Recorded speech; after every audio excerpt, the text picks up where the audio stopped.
I think it's connect. Okay. So thanks, Bala, for the suggestion. So again, just very briefly, this is a CPE reporting and compliance meet, just to give a brief about what is all about the CPE requirements and how to report CPE. So Deepthi has our director certification for ISACA Chennai Chapter. She's kindly consulted to do this for us. So now over to you, Deepthi. Thank you so much, Sripathy, for that beautiful introduction about why this really is required. Yeah, I've been in that state too. I hold two certifications, but then when I got my first one, I really didn't know what to do, and it was all virtual. I had to I actually didn't approach the chapter at all. I had my peers who really helped me out in my own company, but then it was a really phase where I had to do my own research and was confused at many different points in time. So yeah, I think this is going to be really helpful. But before we get started, I just want to quickly understand the kind of audience we have. Are there really new people who are really new people? Meaning, how many of us, yes, here are just less than 1 or 2 years into ISACA? If you can just put yes in the chat box, it will be helpful. Just the new people, so we know how much we want to cover the basics.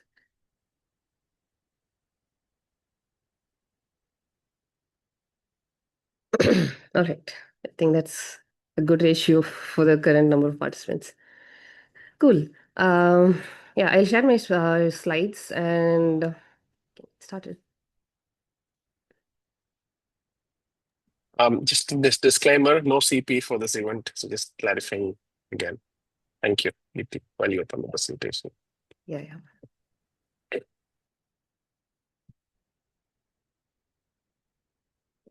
Yeah. And with or without experience, I think most of us would be in that state around November, December times when this is really required. We could feel that kind of lack of clarity and, wondering whether we've met all the requirements that is required for that particular year. And if you're in that state, I think this is the right session for you. The basics is what we will start with, and this is the agenda. We will understand the basics, then we'll figure out what CPEs are for, and how membership with ISACA is going to help speed up the process and also make the whole thing easier for us. Then we'll have a short segment for the new joiners, and finally we'll end up with a Q&A. Yeah. All right. Before we start, I just want to take a 1 minute thing to tell what CPE is really about. CPE means it's all for professional education. So this is not like a college degree that we hold. We do it once and then nobody really retests us for what we have done. So for any kind of professional certifications, we are expected to prove that we are aligned and we know what is currently happening in that. It's not like I do one certification in 2000 year 2000 and then I forget about it, and I keep as a professional help people represent that community, because this is like a big promise that ISACA gives for people who are certified from ISACA. So it really is important for us to be staying current, and for that purpose we have to show some kind of proof and records that we are already doing enough for staying current. So that is the whole point about CPEs. Different certifications have different certification, not certifications, but different organizations have their own way of doing this CPE thing. Like for example, if you do an AWS certification, you might have to really retake the test every 3 years. It does not stay. After 3 years, you have to retake a test. But with ISACA, it's not like it's not that complicated. We take the test once, but then we keep on upgrading ourselves, being with the community, learning with the community. And we do it for every year. There's a minimum that is expected for every year, and that's where the CP policy comes into picture. And I think as professionals, as people who were day in and day out working on with things that are related to audits and security, I think it's not really about whether we are staying current, but I think there's a lot of people, the struggle that is with a lot of people is the lack of clarity, and also not having that whole picture of what is required. So that's the bit about lack of preparation.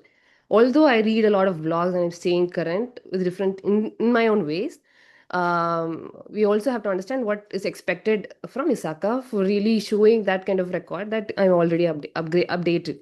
So that's really important for us to understand as professionals. And I think this kind of questions, how many CPE hours are needed for a year, and what part of my work can really be helpful for, if that's going to be really helpful at all for CPE hours, when does a cycle start? So many questions come up for people.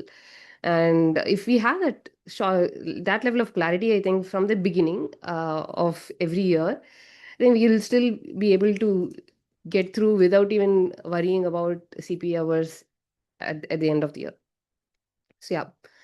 And the goal of the session is really this, where we come out of the session, what exactly is expected and whether you're on track. Yeah. So these are like very high level expectations for maintaining the certification. One is to really understand ISACA's code of professional ethics. Um, we can get to that. And for every year, in order to maintain your certification, you'll have to pay annual maintenance fees. So that's also very important. And the last but not least, the CPE hours have to be reported by December 31st of every year. So this is a very high level expectations on CPEs. Getting to the ethics, I don't want to really get through every bit of this slide, but on a high level, I think the expectation is that we play fair on the expectations of we understand what is expected from ISACA for the CPE policies from the CPE policy, and we also like have the right kind of records. We clock in the right kind of hours, how much ever we've used, and we also have the right kind of records for reporting the CPE. I think that's maintaining that evidence and being accurate about what we have done is what the ethics talks about. And about the records, I think the reason we want to have the records is not that it's always required, but I see that ISACA like conducts random audits for people, and we have to like have those records in place, and if at all we're asked for, we should be able to show them. Otherwise, it's not like it's just for a record keeping purpose, and if at all there's an audit, we should be prepared with the right kind of details. So yeah, having said that, for every year, so let's say I have completed my certification, CISA certification, for example, this year, 2025. Let's say by mid of this year, I completed my certification. So my cycle starts from 2026. And for every certification that I hold, there'll be a 3-year cycle. So 2026, 27, and 28 is that 3-year period cycle. And that 3-year period, this is what ISACA expects. I have to like have 20 minimum CP hours for that particular year. And all 3 years added together, I should hold 120 years of the CP hours. So it's it's not that so every year I do 20, 20, 20, it adds up to 60 and it does not go to 120. So you do a minimum of 20 and it should all add up to 120. That's the rule. So small examples of how it looks like 20 every year does not add up to 120. So if we do a very simple math, it's going to be my recommendation will be to aim for 40 CP hours per year. So it adds up to 120. And it's also not that I do 120 hours in one shot in the first year and I don't do anything at all for the next 2 years. That's also not going to be helpful. So that's the high level ISACA role. I'll pause here. If anybody has any questions, we can ask. Otherwise, we can move.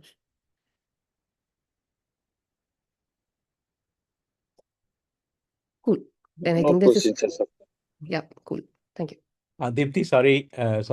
So all this CP calculation, accumulation, all this for the people who hold the certification, not for the people who are preparing for this certification, right? No, not for the people who are preparing certifications. Okay. Although, if you're attending ISACA's review programs when you're preparing for the certification, they also provide CP hours for the review programs.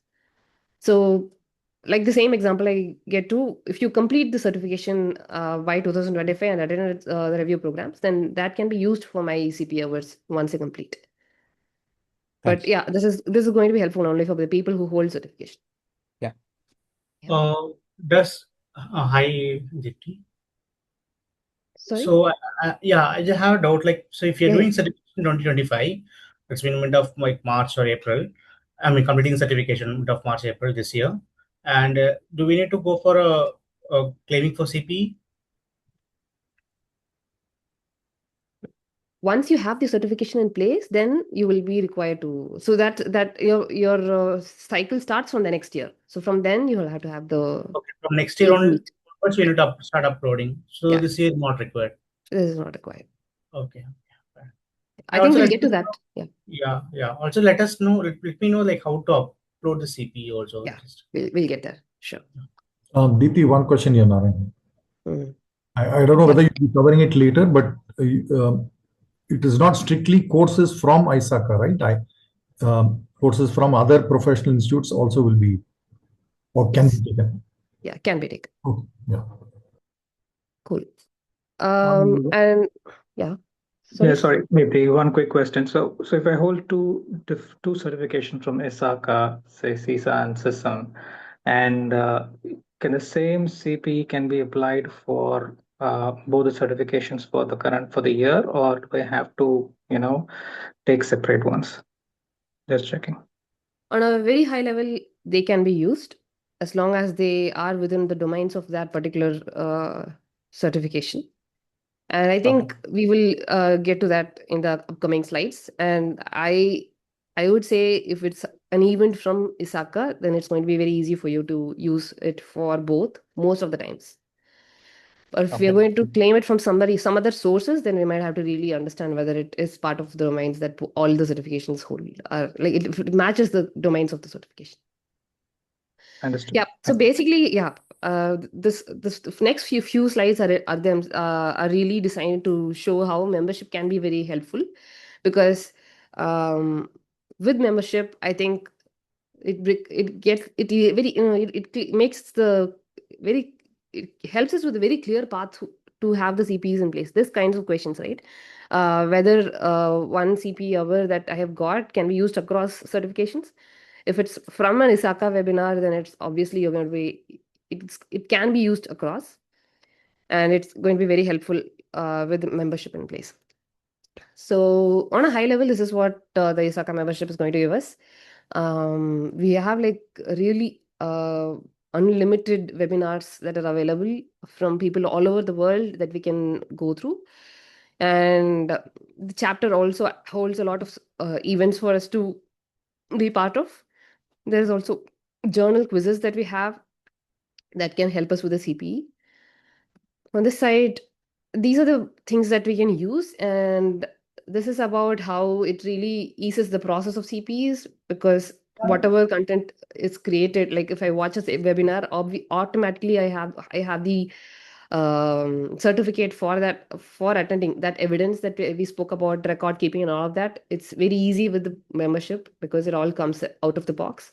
And this multi-certification eligibility itself is about the point of me holding CISA and CRISC. I can probably use the same webinar to be able to satisfy both for both certifications. So that also comes very easily with the certification and is also tracked automatically. There is a lot of less manual work involved when we hold a certification. Sorry, the membership with ISACA. I have Yeah. a doubt, ma'am. Can I? Yeah. Yeah. See, can I complete 80 CPEs on first year, and next year 20 CPE, next year 20 CPE? Is it possible, or I will have to only do 40 CPEs per year? No, you can do 80, 20, 20. Thank As you. long as it adds up to 120 and you meet 20 minimum for a year, it works. Thanks a lot. Yeah. So yeah, why does really membership help us? Without membership, it is going to be a really hard task for us to figure out what is all eligible and what's not. Yes, there are people from ISACA support who will be helping us, but then it's just a a lot more task involved to figure out the eligibility, and it's a worrying process. And the proofs are also all over in different places, not in one place, and it's going to be hard. And without the certification, people end up asking for going through other trainings which are going to be external and also maybe costlier. And this reinstatement fees is more about when you've missed that deadline and the certification is revoked. There is still chances to go back, and we might have to like pay a fee for that and then do the same process again. So that's this, and it's also a very very stressful process. So with membership, I think all the CPUs. I think the learning path itself is very clear as to what is like whatever you do within that website is going to be very helpful, both in terms of learning. It's not just about CPE. I think because the session is about CPE, I keep on saying CPE. But yeah, whatever you go through from the website is going to be adding up to your CPE very, very clearly. And you're not going to miss any minute of your time on the website. That's not going to add up to the CPE. And things are very clear. And you also get a lot of regular reminders from from ISACA itself, that on your progress and whether you have to be, this is the deadline coming up, and it keeps you on track most of the time with these kind of reminders, and also the community that you're in. So these are the perks with the membership. And now drilling down to what ISACA Chennai chapter does. So the whole larger global website is all going to be virtual, and you really don't connect to people, and you don't see people, meet people, grow together. And with the ISACA Chennai chapter, it becomes very personal. You meet a lot of people and engage in the community. It really resonates and feels good to see a lot of people who are working together in the same space. And in terms of what ISACA provides, we have monthly professional development meetings every month in a year we have this, and that provides 2 CPE hours. There is also this annual conference from ISACA Chennai chapter, and it is a bulk CPE thing that you can get at one shot. And there are also review courses from ISACA Chennai chapter. So these are things that comes from the Chennai chapter. Getting into the details of this, like I said, we have this PDMs where really experts from different fields in this come and help us with really current topics, and they were very helpful. The knowledge gathered is also very, very, very useful. And this annual conference is going to be a multi-day event, and we also have workshops as part of the conference, and that also provides more CPE hours. And these are the trainings and review programs that come, and membership provides lower fees. There are also other partner events that happens. Even recently, we had a one-day event, and these events are also very helpful. And these kind of things are the ones that we get with the local chapter from Chennai. So just want to add one point here, Deepthi. So if a member is able to attend all our PDMs, which will get him or her like 2 CPEs into 12, which is 24, and attend the 2-day conference, which is 16. So 24 per 16, 40 hours done and dusted. So even if they're not able to attend all PDMs, at least 6 of them, if we attend, or at least 8 of them, the remaining 4 can be adjusted with, registering for the ISACA Chennai workshop as well, like part of the conference, and, attending the other events that are, taking place in the chapter. So basically, we should make attending PDM as a habit. So that really helps us in the, the CPA maintenance as well. Thank you. Over to you. Yeah, that's really true. I think if we have that as as a process that we start from the beginning and not like the year-end process, it's going to be very helpful for us to stay on track from the beginning. And ISACA Chennai chapter also has this calendar where you can really understand all the events that have going to be upcoming events, and all these events are going to be CPA eligible. Mostly not the one like what we're having right now, but that will be very explicit. And we also have so although we gain CPA hours, it's also crucial for us to report CPA hours. So there is a small process that happens where you have to go to the ISACA portal and report the CPEs. So The proofs are there available, but then we'll have to do that one final process of reporting it in the ISACA portal. We can have a short demo at the end of the session if required on how to do that. But yeah. Yeah, one question. Okay, Yeah. for the external certifications, because I completed 2022 for the practices, because I had a earlier old certificates I had to renew, so I had to undergo the course. So I have attended 5 days course and then taken up online exam. So I have claimed 40 CPE hours. Is it okay, or where is this defined? This is this is why I joined today. My name is Shankar. Yeah. Deepthi, do you want me to take up that? Yeah. Yes. So, Shankar, actually, see, when you attend such certification programs, so they themselves give the certificate of attendance, right? Obviously, you're going through the training, which is also relevant. Let's say, for example, you hold a CISA, right? That's quite relevant, right? Because you're anyway doing a lead auditor course or something like that, right? So please ask that organization for a certificate where they will print, like how we have our CPE certificates, which very clearly prints the number of hours, right? So that it basically reduces the ambiguity, right? So ask them a certification, like, let's say 8 days, sorry, 5 days into 8 hours, so 40 hours if you've done that. So please ask them to give a certificate which says so and so Shankaran has completed ISO 27020 for 40 hours, and you can definitely upload that, in the in the My ISACA portal. Okay, one thing is there was no upload option required this time. When I reported the CPE hours, it doesn't ask for any upload. Earlier, I remember we used to upload the certificates also. This time, No, I don't think there is. Okay, earlier you used to do it, is it? Okay, because it was not there. Yeah. Okay, no, I don't think you need to upload it. You just have to, like Deepthi mentioned, you have to just keep the evidence so that you have to just fill in the type of training and then which certification you need to apply to this, and then the number of CP hours, right? That's all. Yeah. So you don't need to really upload anything, but keep given it the handy. complete details.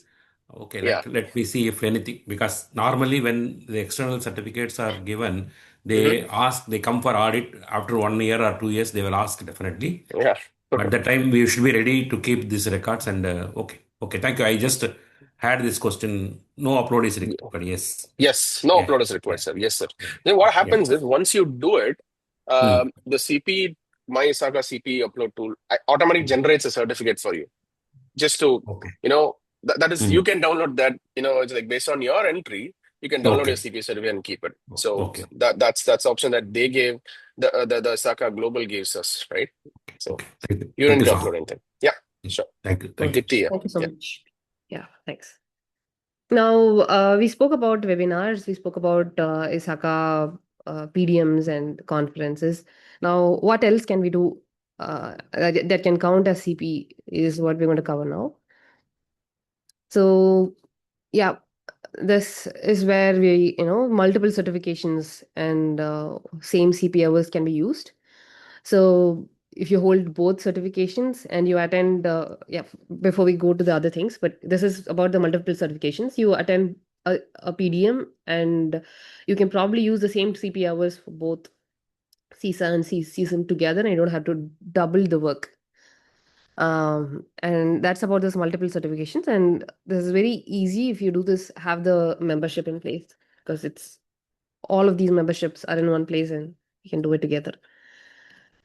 And yeah, the options that I spoke about, ISACA also has a lot of webinars. So we have access to all of these webinars, and I think it's 50 minutes you watch a webinar and you get 1 CP hour.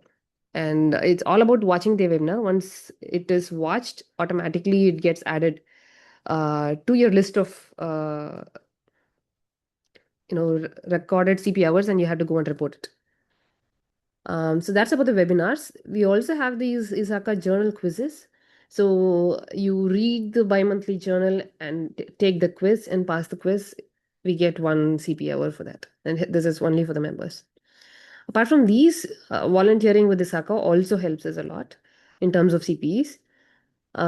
So being part of the board committee And also, there are other activities within ISACA that happens, like the special interest group where you can volunteer and do things together as part of the learning. We also, for all the volunteers, for any of these ISACA events and stuff, we get the CPE hours for that. For every 1 hour, it's going to be 1 CPE, I guess. But I think that details of this, if anybody is interested, you can approach ISACA Chennai Chapter and we can give details on that. And coming to the work-based CPEs, does my daily work on a day-to-day basis, I do audits, does that count? No, that regular job responsibilities don't count as CPE hours. So what really counts is if you are, as part of your work, doing any training or teaching sessions that is related to governance, audit, and anything related to the domains of ISACA certification that you hold, that can be used for reporting CPE hours. If you're developing any audit methodologies, you're writing blogs, books, white papers, and if you are also attending ISO thing that just was brought up by Shankar sir. If you're attending other certifications, you could also record them as CPE hours. So all of these contributes. Yeah. Sorry. I have a question, Narayan here. So this, you said this as part of the routine work, it doesn't count in. So in my organization, there are in-house both on-the-job training as well as topical training, right? It could be a combination of people within my organization, my own colleagues, or we might bring a subject matter expert to speak on it. And there is a record. I mean, it is part of the entity's training program. There are records as in who attended, what's the number of hours, what was the topic about, who was the speaker. Can that be counted, or does it have to be a professional institution outside the employer? I think from what I understand, it is okay as long as it is related to ISACA domain. Okay. It should be okay, but you should hold some sort of evidence that you have attended, and some record keeping for that should be there. And the right kind of CPE hours should be calculated by you while you report. But it does not need to be like a professional training, from outside. It can be from within the organization, as long as it's related and it counts. But I think cases might differ for every different training that we go through, right? So it's always advisable to reach out to the ISACA support team if you have specific things that you want to be able to clarify. That will be my suggestion.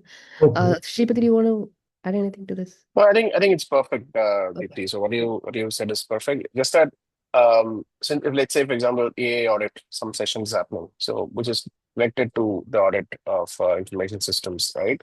So there, Narayan, you can actually go ahead and report it. Provided, again, the certificate needs to have clearly mentioned that this is, like, say, 4 hours, 5 hours, etc., right? And then also the subject of what is that all about, right? The training was all about. Yeah, Thanks. in terms of record, the presenter will keep say, for example, its PPT is prepared. So content and topic will be captured. And when you say certificate of attendance, that can be created on the employer's letterhead, if that's a... Yeah, that should be perfectly fine. Let's say our employee so-and-so has attended this training, so-and-so, for like 5 or 6 hours, whatever, just the number of hours. So that should be fine. Okay. Yeah, I mean, you can use our chapters template also. It's just like more looking good, like in a design, that's all. But the content is anyway same.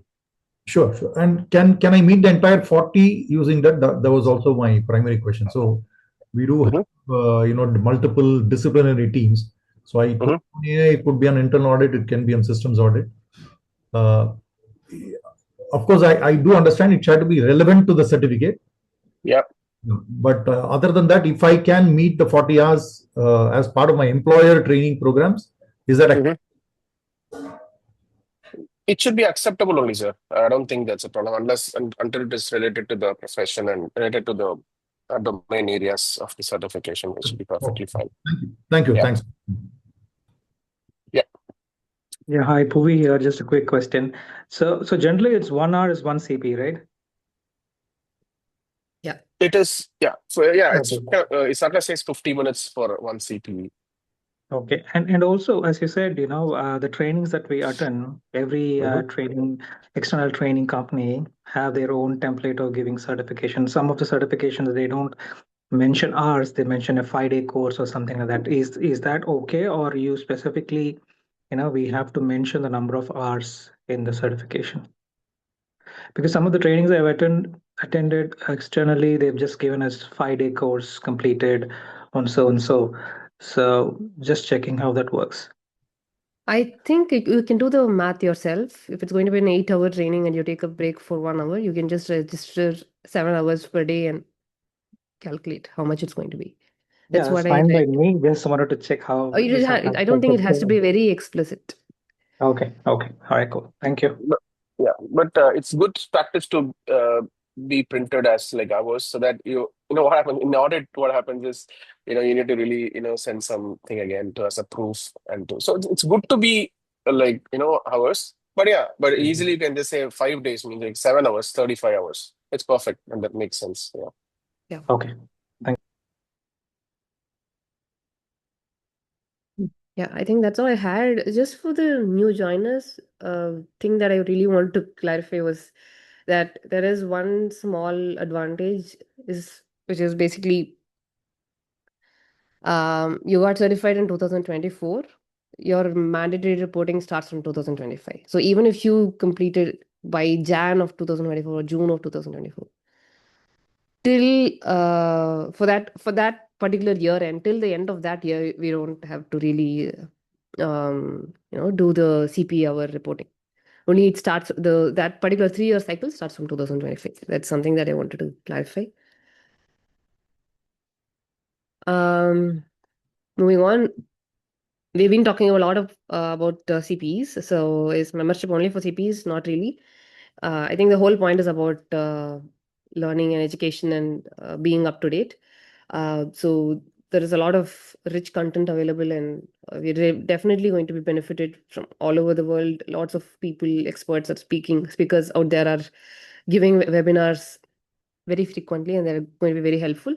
Also, that we have this yearly maintenance fee, and I think members save $40 compared to the non-members every year.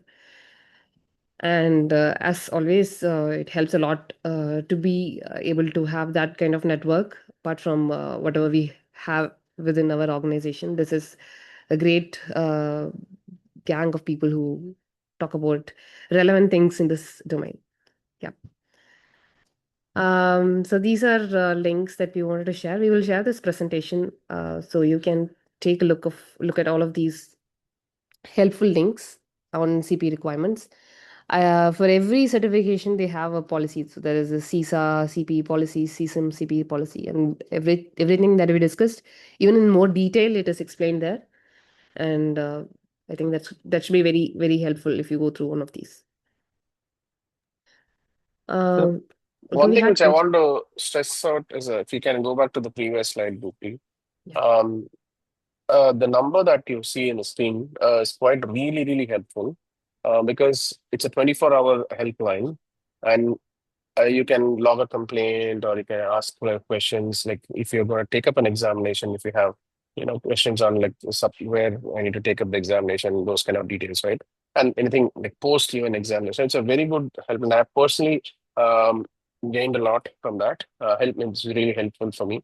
So we will also try from the chapter to circulate this number and the support links on a quarterly basis, right? So that I think DT is a good idea to also kind of now that we have recorded this, so it's also a good idea to share this recording, maybe probably in our YouTube page or something like that. It's been there, and then we can circulate this kind of see this presentation with these links to members every quarter, right?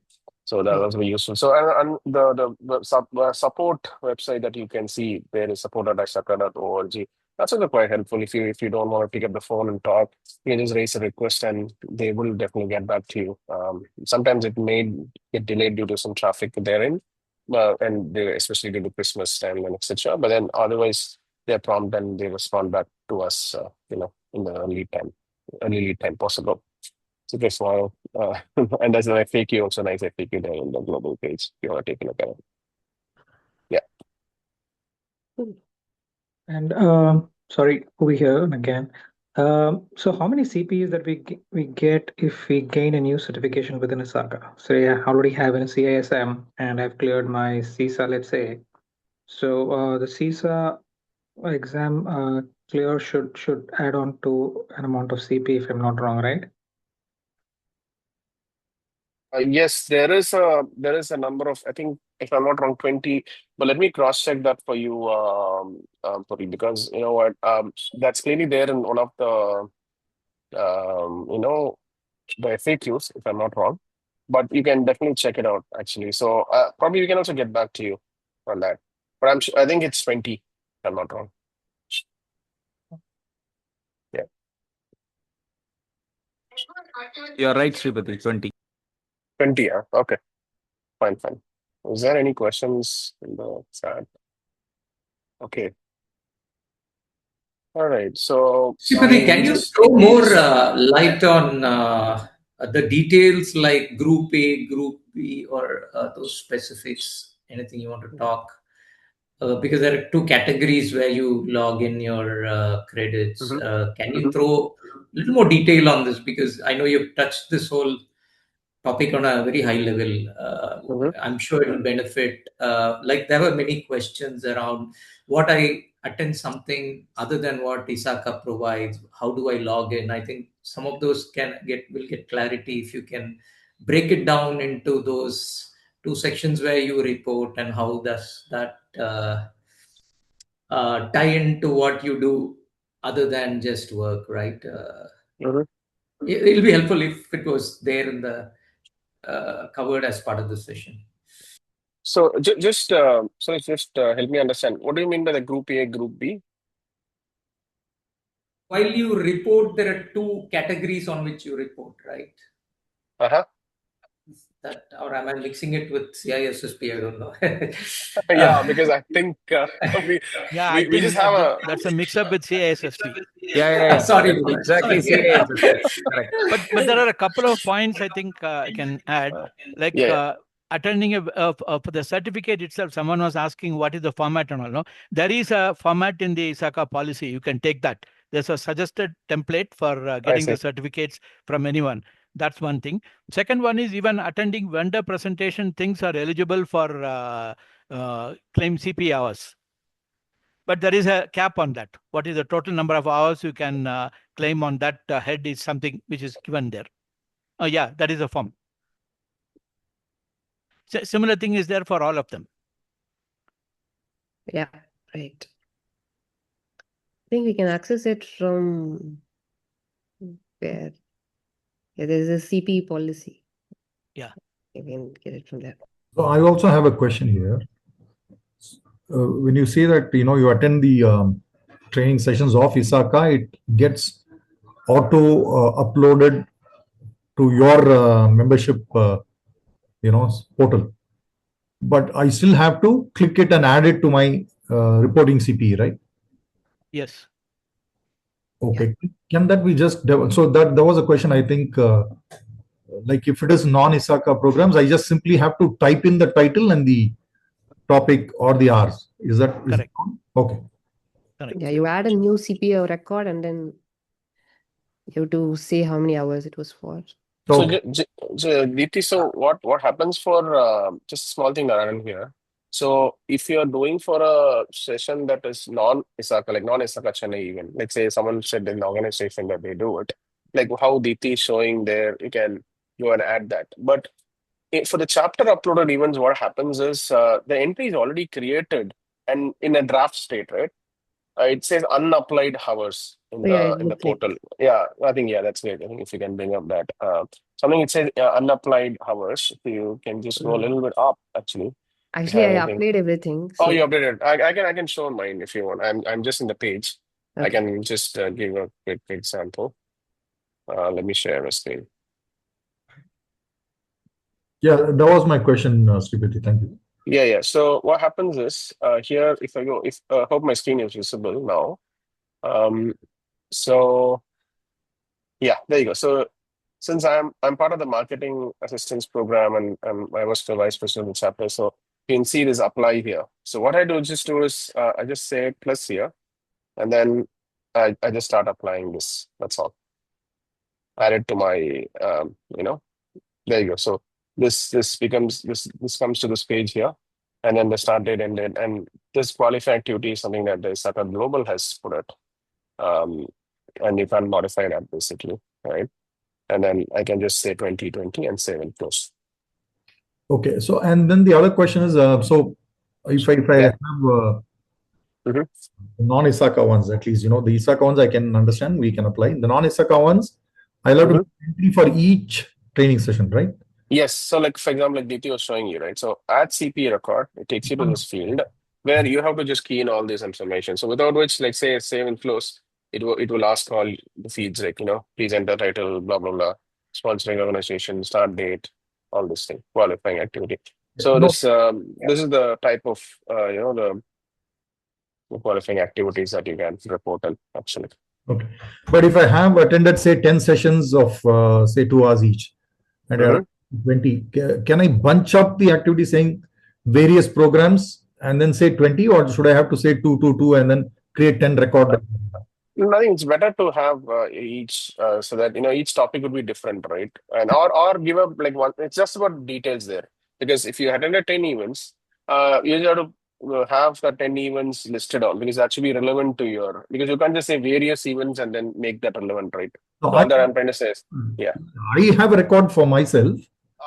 Okay. Then that's fine. And then I don't think, see, when asked for a CP, I mean, when asked reading an audit, you can show that those, that's fine. You can bundle up and do it. Yeah, perfect.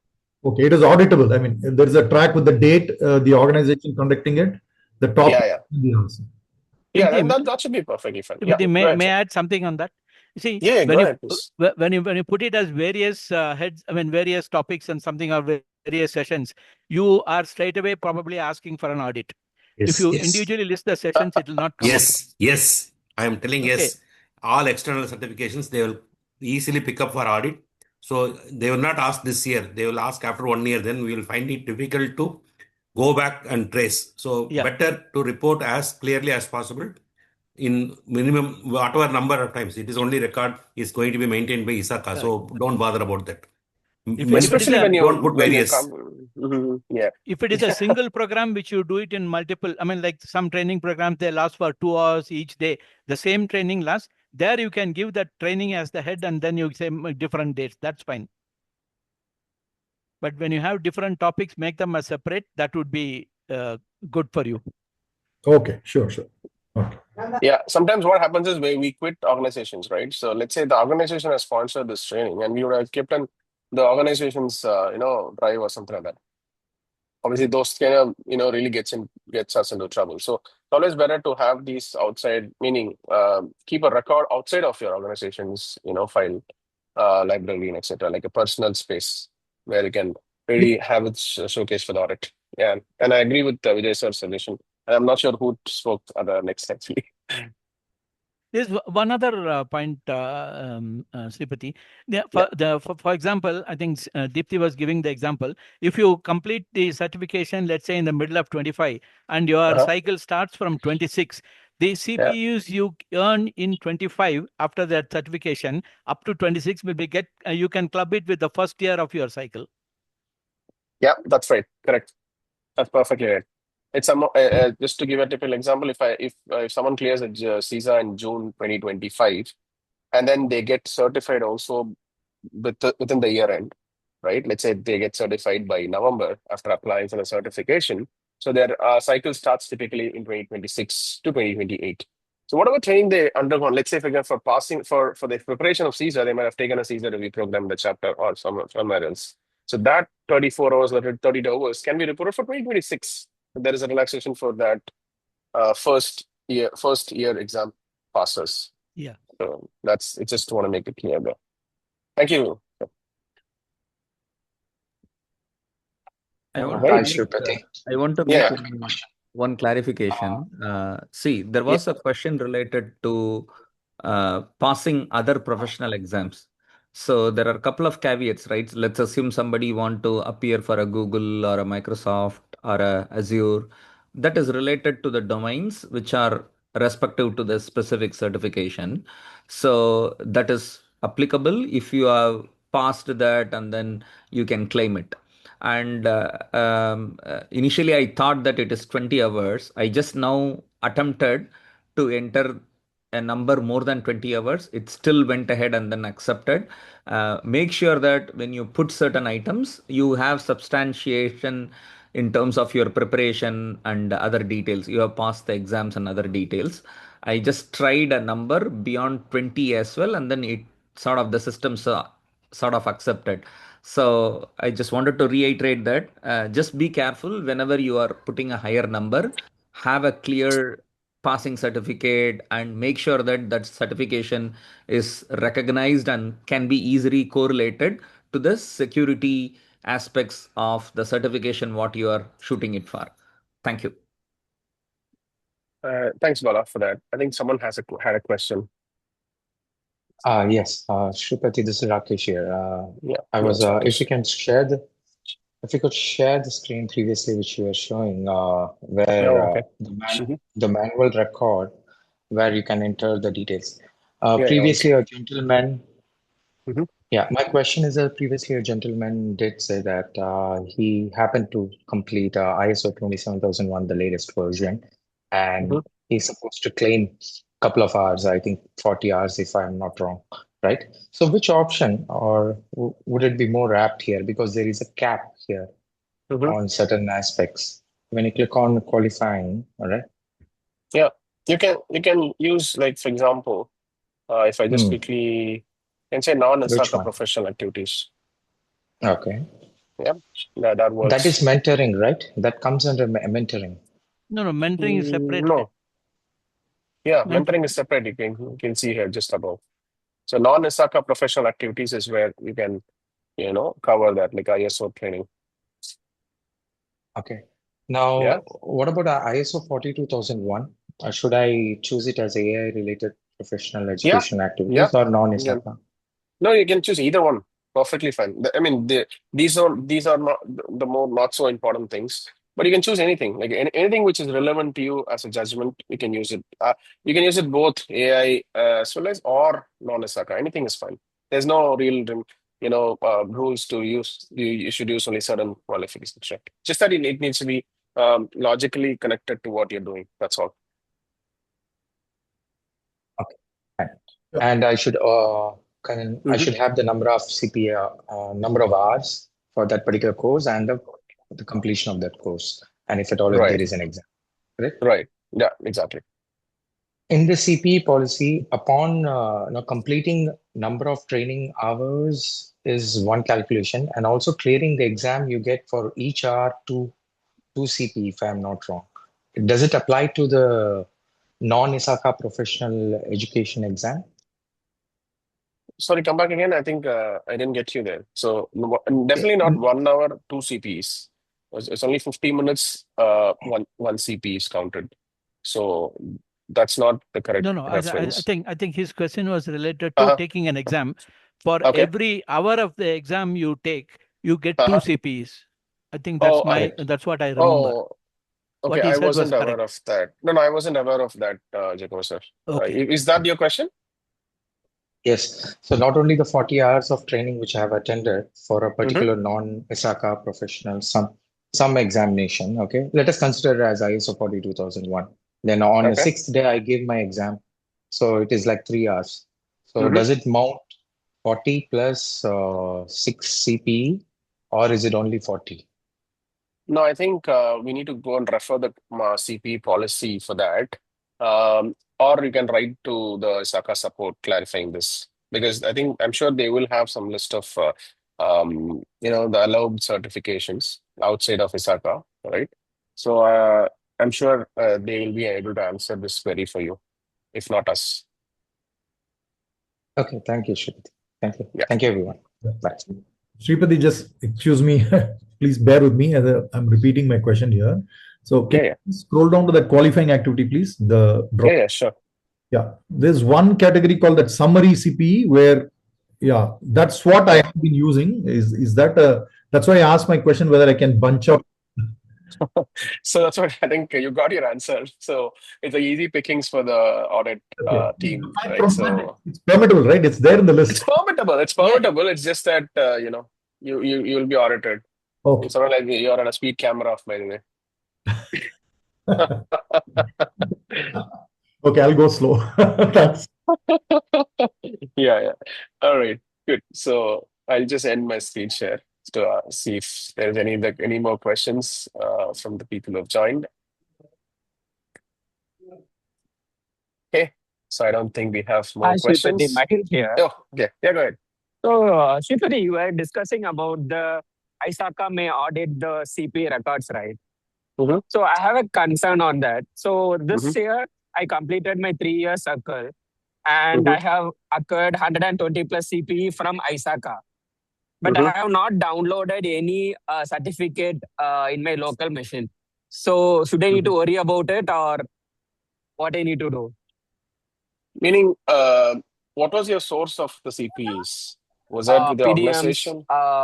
PDMs and the ISACA Chennai Chapter conference. Mm-hmm. Yeah. So what happens is in the chapter website, right? You will let me show that for you. So I'm still sharing my screen, right? Oh no, I don't think I'm sharing my screen. So let me share my screen. So I'll try to show you in the ISACA chapter, our Chennai chapter itself. Let me go there. So just let me log in quickly. So if you go here on attended events, so you will find the CP to download. Okay, let's say this one day virtual we recently conducted. So if I just download this, you can see the CP certificate. It's always better to download this and keep it as a local copy. But anyway, you will not be able to you will not lose this access here. But in case, it's as a BCB best practice, as a plan B thing, it's always safer to just, let's say download this and keep it in your somewhere the personal shared drive or something like that. Thanks, Sripathy. And And one more thing, thing. Yeah. before I complete, see, this one we upload the CP, like from the chapter, we upload the CP hours into the global portal. So usually, what we have seen is the auditor is not so, like strict in these situations because the chapter itself has endorsed that so and so has attended this training. So they only need to know more about the other training, like couple trainings and etc. like that. Where they want to know some more details about the training that you've undergone. Yeah, sorry. Go ahead. And one more thing. So Yeah. if I'm doing any additional certification, Mhm. that certification will provide me a 20 CPE, right? So in Yeah. that scenario, like I just need to submit the new certificate. For example, now I cleared CISA and Mhm. tomorrow I'm getting the CISM certificate. So Mhm. I need to, as a proof of certificate, the audit purpose, I need to submit the CISM certificate, right? Yeah, I mean it's no need because ISACA has your copy of anyway, so they know that you have completed your season and etc. So I don't think they'll be requiring that for the audit because they are the ones who are giving the certification for you, right? So they will know that you are past the season. Okay, thank you. Yeah. But it's always good to have the CPC certificate just for your personal use, like to share it with your organization, etc. Not for the CP purposes, by the way.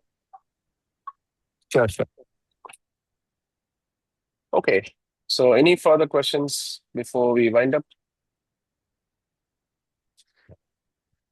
Okay.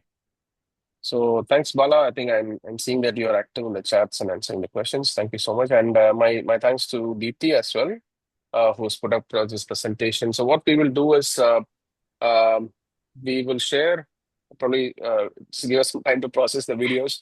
We will download this video and process it in the YouTube, and we'll share the YouTube link and also the presentation link to all of you. And not just you here, to all members who are part of Chennai chapter, right? So So, with that, yeah, sorry. sorry for interrupting right now. This is not Yeah. relevant to this particular thing. This one day conclave program, whatever we had, can you please just check with them and then upload those presentations also? It's done already. Okay, let me get that verified again. Yeah, I you can was go to just the checking chapter attended events and then go to download presentations. You can do that. Yeah. Okay. All the 5 Okay. Thank you, sir. presentations are shared. Yeah. So Okay. with that said, I think thanks for that, Sasi. So with that said, I wish you all a very happy New Year in advance. So we are entering the 40th year of our chapter in 2026 officially. So let's celebrate. More announcements are coming your way. So watch out for all our emails there on that. So Bala or Deepthi, you want to add a final note before we end up? Great, Sripathy. Thank you. Thank you, Deepthi. Thank you, Sripathy. Way to go. All right. Thank you so then. much, Have a great everyone. evening. Yeah. Have a great evening. Bye-bye. Bye. Thank you, sir. Bye. Thank you. Thank you. Bye, sir. Thank you, sir.